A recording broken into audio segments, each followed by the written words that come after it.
En fronte da subdelegada do Goberno en Lugo. A formación de deportistas da Garda Civil que participaron no Campeonato de Judo Nacional. Uns 40 judocas de case todas as comandancias do país, uniformados e con tricornio, formaron filas no vello cárcere para recibir as súas medallas e trofeos. Es un orgullo que haya podido venir aquí y creo que la ciudad de Lugo ha estado a la altura de este evento y entonces un orgullo, la verdad. A Comandancia de Lugo, coa colaboración do Concello e a Deputación, trouxeron á cidade esta competición que se disputou durante 2 días no Pabillón dos Deportes Municipal.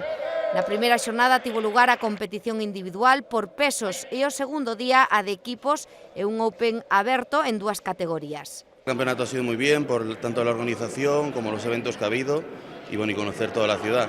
Yo personalmente ya la conocía, pero bueno, siempre está bien venir aquí. Kimono e uniforme, unha imaxe de elite inédita na nosa cidade. Entonces, dar a coñecer esa faceta, a importancia que ten o deporte tamén na vida diaria destos excelentes profesionais e acollelo na provincia de Lugo, no Concello de Lugo, pois moitísimo mellor. Que serve de escaparate para os clubs lucenses. É unha satisfacción telos aquí con nós nunha cidade máis que ten moita tradición e moita raigambre do judo, non? Temos varios clubs facendo un traballo impagable durante moitos anos de promoción, de difusión, e de aí os éxitos deportivos. Os gañadores nas distintas categorías foron subindo ao pódium para colgarse as súas medallas. Eles serán os que competirán no Nacional Militar o vindeiro 8 de abril en Toledo.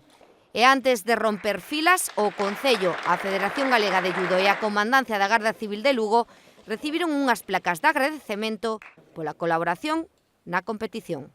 Rompan filas. Ar, bo, fa.